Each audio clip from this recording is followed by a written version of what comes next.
Hey, we got a guest on the line, Don Farrell. Don is with Fresh Revenues, and you can find Don at freshrevenues.com. He's kind of an expert. I guess I shouldn't say kind of an expert. He is an expert. Sort of kind of. Just like it's kind of cold outside. He's kind of an expert. It's like kind of being pregnant. But he's an expert on developing revenues for companies.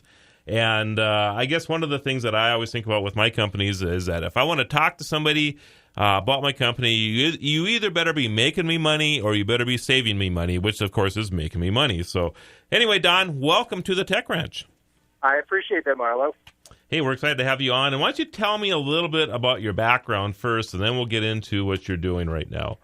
Well, like a lot of listeners out there, I started at the bottom, and the bottom in the hospitality world, I think the lowest of the low, is a pot scrubber, and worked my way up to dishwasher and busboy and waiter and all that kind of good stuff. Well, congratulations on that, yeah.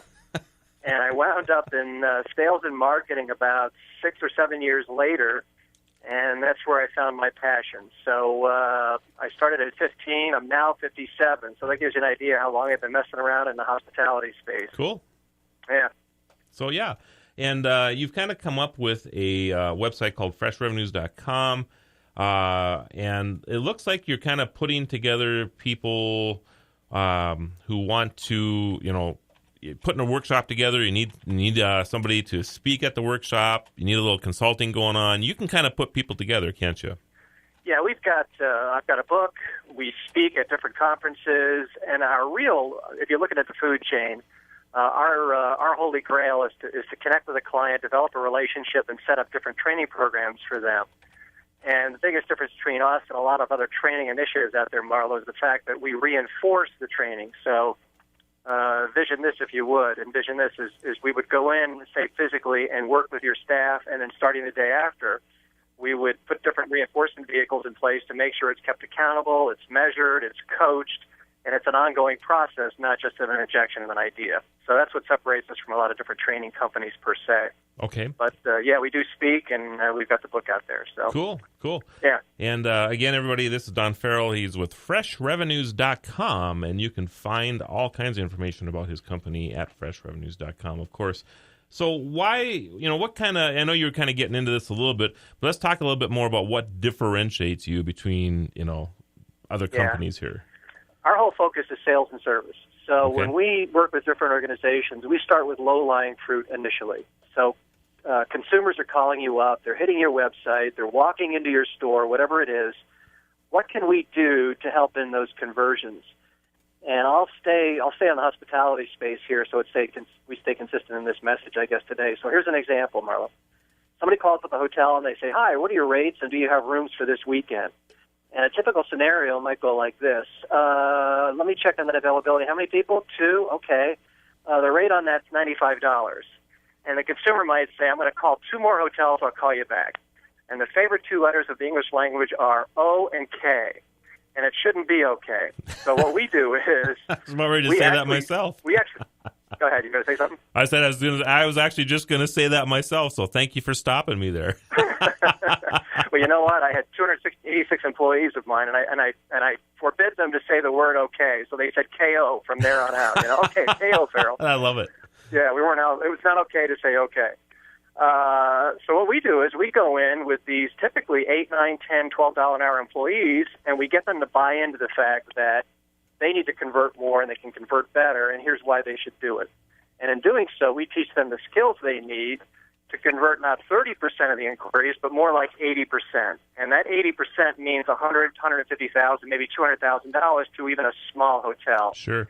And if you take that kind of an education in the hospitality world, it really translates well into everything else, too.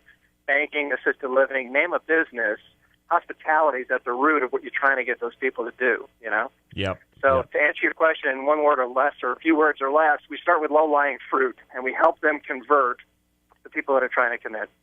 Okay. All right. Yeah, that sounds great, and you're exactly right about this scenario. I cannot tell you. I travel quite often, and I sometimes don't know where I'm going to end up in the evening. And I've gone through exactly what you're talking about. And you do. You hang up the phone. You make a couple more phone calls. You make that then you make that decision based on rates or whatever it is that you're making that decision on. So if there's a system in place that you can convert those into sales, that's amazing. Exactly. Yep. Yeah, you know what they don't realize is they think the consumer's making their decision based on rate. And even with people making minimum wage, they will make value price decisions. They'll pay $2 more to get $10 more in perceived value. They Sure. will do that. So imagine the people that have a little bit more money than, say, minimum wage. They definitely make those decisions. It's not a price buy. It's a value proposition. And how do you, without sounding like a sales pitch, without sounding like a robot, how do you sound like a real, genuine human being who really cares about this person and why they should stay with you? Yep. And again, that translates well into banking and everything else. Yep. So, Yep. Yeah, that's fantastic. And again, Yep. Don, we can find you at freshrevenues.com. And I'm just going to keep you on the phone for a couple of minutes. We're going to get off your topic a little bit, but if you don't mind staying on with me, that'd be great. No, I don't mind. Okay. How do you watch TV? Do you use? How do I watch TV? Yep. I watch a lot of ESPN, Okay. CNN, and it's through the cable company. Okay.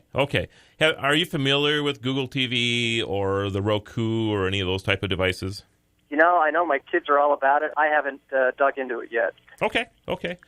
Well, just to bring everybody up to speed here a little bit, I guess, and, I really appreciate that you're staying on with me for the conversation here. People, Roku or Google TV is actually a streaming box. It actually hooks up to the internet via wireless or wired, and then you have many, many choices. And the Roku right now has over 1,000 channels on it, so it looks like a little hockey puck, and you just plug it into your television. I have 4 of these in my house, as a matter of fact. I love the Roku. I can't remember the last time I actually watched regular TV because everything's basically on demand and more channels coming out all the time.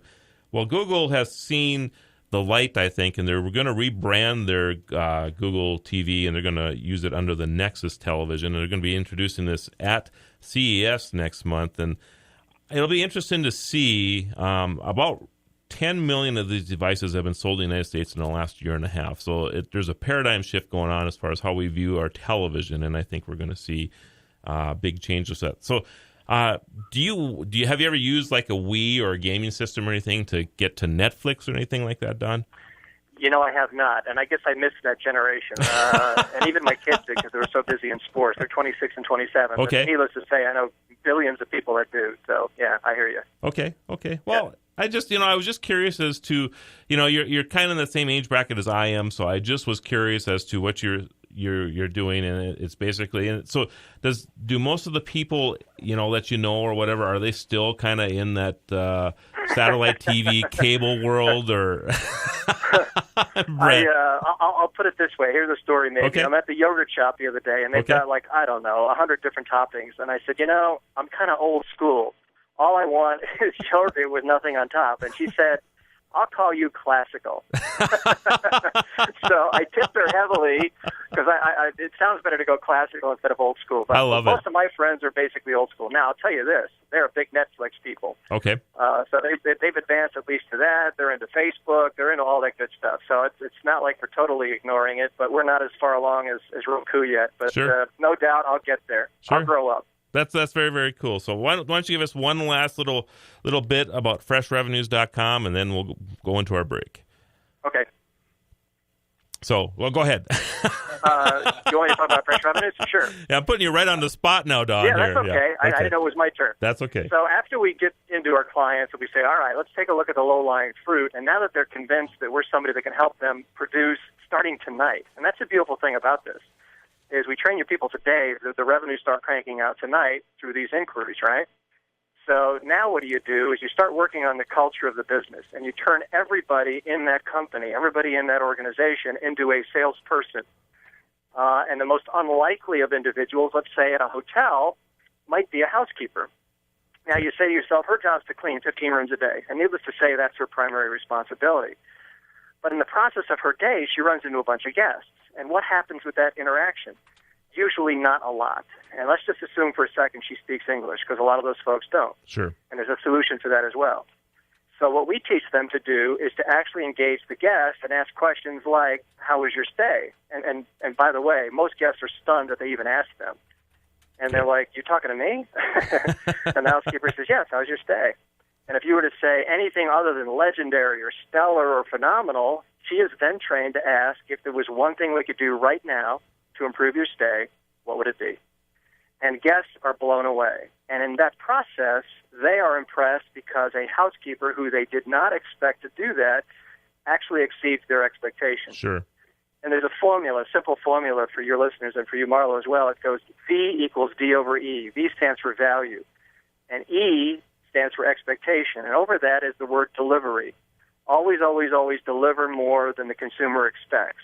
And that's what we're doing here, and that's why they're impressed when the likes of a housekeeper or minimum wage individuals do that kind of thing to you. And in the process, the guest is more impressed, the consumer is more impressed, they're more likely to use you more. So how do you engage every single associate, every single employee in your business in the selling process? Those are the kinds of things that we do. Okay, that's wonderful, Don, and I really appreciate you being a good sport about talking about TV a little bit there too. Everybody, go to freshrevenues.com if I know more a little bit about this. I'm actually going over the website right now. Don's got some great videos on here too. One called "Don't Argue with Experts or Idiots," and I think you need to watch this. So we were just talking about this a little bit ago, Don. So after the break, everybody, Jeff with Brown Box Branding will be joining us. Come on back.